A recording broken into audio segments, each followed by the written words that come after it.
Sela seharian memasang wajah kesal, sampai Bagas bingung seperti apa lagi untuk membujuk istrinya itu. Sedangkan perasaan Sela semakin tidak enak.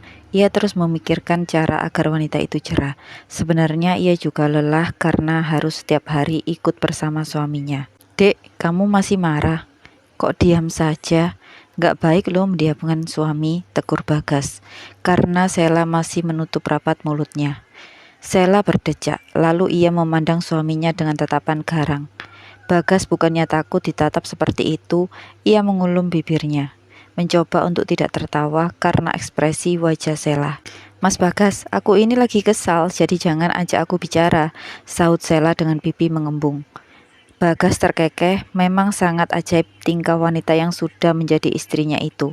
Ada saja sifat yang membuat Bagas semakin mencintai Sela, karena rumah tangga mereka tidak datar, dan selalu saja ada bumbu yang membuat Bagas merasakan sesuatu yang belum pernah ia rasakan.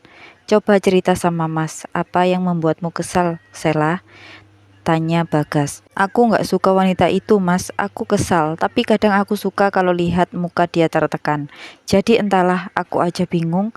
Bagas menaikkan alisnya. Ia tidak paham dengan maksud perkataan istrinya tersebut. Nggak usah kamu ladenin, Dek. Mas juga nggak anggap dia ada kok. Mas itu udah cinta mati sama kamu. Di hati Mas itu cuma ada kamu. Tidak akan ada perempuan lain. Sela menatap suaminya. Memang benar selama ini Mas Bagas tidak pernah meladeni. Tapi Sela hanya takut jika suaminya akan terbiasa dengan kehadiran wanita itu dan jadi merasa nyaman. Tapi adik takut, Mas, ucap Sela menyembunyikan wajahnya di dada Bagas. Ia juga memeluk Bagas dengan erat. Bagas masih setia membelai rambut Sela. Ia tahu kekhawatiran istrinya itu, apalagi semenjak kebusukan ibu tirinya terungkap. Sela malah menjadi tidak percaya dan selalu curiga pada Bagas. Dengerin Mas Dek, aku itu tidak akan menduakanmu. Apa kamu tahu jika seorang suami sudah berselingkuh, bukan hanya dirinya yang hancur, tapi orang di sekitarnya juga akan hancur, terutama istri dan anaknya. Dan Mas gak akan mau menghancurkan apa yang sudah Mas bangun. Lalu hanya orang bodoh yang melakukan perselingkuhan. Dan kamu tahu kan, Mas itu bukan pria bodoh, jadi tidak mungkin Mas akan melakukan itu. Jadi percayakan sekarang sama suamimu ini. Sela tidak menjawab, ia hanya semakin mempererat pelukannya. Ia juga tidak tahu kenapa bisa bersikap seperti ini.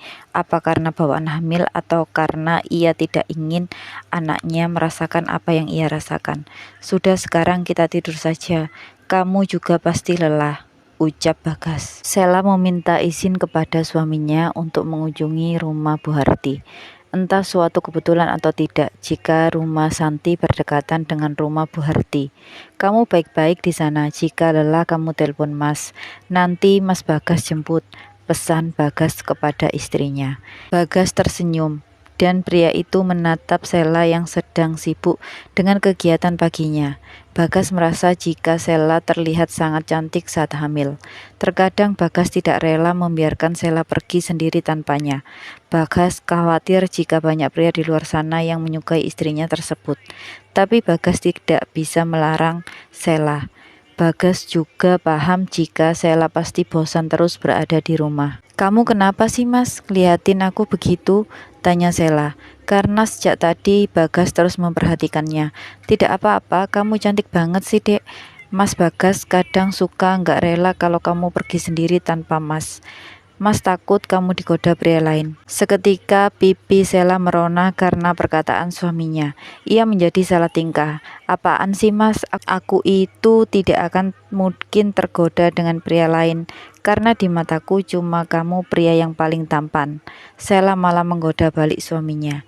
Bagas tidak menyangka jika Sela malah balik menggodanya. Pria itu jadi salah tingkah karena perkataan kekasih halalnya. Duh, Mas jadi malas mau ke kebun, kita di rumah saja, Dek. Sela mengedipkan matanya. Tidak, kamu harus pergi ke kebun. Aku juga mau berbicara serius dengan Bu Harti, sahut Sela, karena dirinya sudah mempunyai rencana untuk si ulat bulu. Bagas langsung terlihat lesu. Ia pun memasang wajah sedihnya. Bagas berharap semoga Sela mau menuruti kemauannya. Sela yang melihat tatapan Bagas mengembuskan nafas panjang.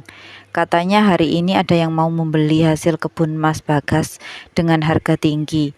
Dan Mas Bagas juga sudah janjian akan bertemu hari ini kan? Jadi tidak mungkin kalau Mas mendadak membatalkannya. Lagi pula kita masih bisa bertemu nanti siang. Kita makan siang di luar, oke? Sela mencoba menghibur suaminya. Baiklah, sahut Bagas lesu. Sela tersenyum, sungguh lucu tingkah suaminya itu. Setelah menyusun makanan untuk dibawa suaminya, Sela segera bersiap mengganti pakaiannya. Karena tadi dirinya hanya menggunakan baju daster. Bagas semakin terpesona dengan penampilan Sela. Jika tadi Sela hanya menggunakan daster saja sudah terlihat cantik, apalagi wanita hamil itu menggunakan baju gamis sungguh terlihat makin cantik saja. Sela sengaja menggunakan pakaian sedikit longgar karena ia tidak suka dengan pakaian yang terlalu pas di tubuhnya, apalagi saat ini ia tengah hamil, jadi akan terlihat jelas perutnya yang sedikit buncit. Masya Allah, cantik banget sih istri Mas ini, puji Bagas. Memang biasanya aku tidak cantik, cibir Sela. Bagas menggeleng, tentu saja kamu selalu cantik setiap hari. Mas gak akan pernah bosan memandang wajahmu. Sudahlah, kita pergi sekarang, nanti keburu siang, ucap Sela, berusaha untuk menghilangkan rasa gugupnya. Sela pun sampai di rumah Bu Harti. Sela segera turun dari motor. Kalau ada apa-apa langsung hubungi Mas Bagas ya dek. Jika kamu bosan dan ingin pulang, kamu juga bilang sama Mas, ujar Bagas. Iya Mas, kalau ada apa-apa aku pasti langsung hubungi Mas kok. Dan Mas juga kerjanya hati-hati. Kalau nanti si ulet bulu datang lagi, jangan diladeni, langsung usir saja. Bagas tersenyum, dirinya sangat suka dengan cara Sela memasang wajah cemburu. Iya sayangku, sudah kamu masuk sana, Mas pergi dulu. Sela pun mencium tangan Bagas dan Bagas membelai rambut Sela yang terhalang jilbab. Setelah itu Sela melangkahkan kakinya masuk ke rumah Bu Harti dan terlihat wanita parubaya itu sedang menjemur pakaian di samping rumahnya. Assalamualaikum Bu Harti, Sela memberi salam. Waalaikumsalam, loh nak Sela. Bu Harti terkejut karena kedatangan Sela pagi-pagi. Bu Harti sehat kan? Maaf ya pagi-pagi Sela sudah bertamu. Sela mencium tangan Bu Harti. Tidak masalah kok. Tapi Bu Harti belum masak apa-apa loh, sahut Bu Harti tidak enak. Bu Harti ini kayak sama siapa saja. Dan Sela juga sudah sarapan kok. Oh iya, Sela bawa buah hasil panen Mas Bagas kemarin. Sela lalu memberikan kresek yang berisikan buah jeruk dan alpukat. Kenapa repot-repot sih Bu Harti? Kamu datang ke sini saja sudah senang. Bu Harti menerimanya dengan senang hati. Sela hanya tersenyum. Lalu Bu Harti mengajak Sela untuk masuk ke dalam rumahnya. Tidak lupa Bu Harti langsung menyediakan minuman teh hangat dan ubi rebus karena memang tadi pagi Bu Harti merebus ubi. Setelah berbasa-basi sebentar, Sela pun menyampaikan maksud dan tujuannya ia datang berkunjung ke rumah Bu Harti. Sela juga memperlihatkan video yang sudah Dika rekam untuknya. Namun Bu Harti terlihat biasa saja.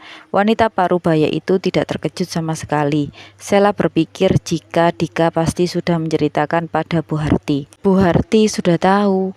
Kemarin Dika bercerita. Jujur, Bu Harti kesal sekali mendengarnya. Tidak menyangka saja jika ternyata Santi wanita seperti itu. Padahal ia itu wanita yang berpendidikan dan keluarganya juga rata-rata bekerja sebagai guru ataupun dosen, ucap Bu Harti setelah selesai melihat video kemarin. Itu yang bikin aku kesal Bu Harti, padahal aku juga sudah memperingatkannya. Tapi sepertinya wanita itu tidak kapok dan masih berusaha untuk mendekati Mas Bagas. Bu Harti paham dengan kekhawatiran kamu. Jadi apa rencana kamu sekarang? Tanya Bu Harti dengan memandang Sela penuh rasa iba. Bu Harti akan membantu Sela. Dirinya juga tidak rela jika anak dari mendiang sahabatnya harus merasakan apa yang dulu Melisa rasakan. Aku mau menghampiri Santi di rumahnya Bu Harti. Aku berharap bisa bertemu dengan orang tuanya. Jadi mereka bisa langsung menegur kelakuan anaknya. Apalagi keluarga mereka terkenal dengan keluarga yang berpendidikan. Baik, ibu akan menemani kamu. Ibu bersiap sebentar. Ibu pun masuk ke dalam kamarnya untuk mengganti pakaian yang lebih sopan. Setelah siap, mereka pun langsung mengunjungi kediaman keluarga Santi. Hanya berjarak 2 rumah saja dari tempat tinggal Bu Harti. Mereka berdua pun sampai di depan rumah Santi. Tok tok tok, Assalamualaikum. Assalamualaikum. Pintu pun dibuka dan ternyata Santi yang membukakan pintu untuk mereka. Wajah Santi terkejut karena kehadiran Sela dan Bu Harti ke rumahnya. "Hai Santi, apa kabar? Masih gatal tidak?" tanya Sela menyeringai.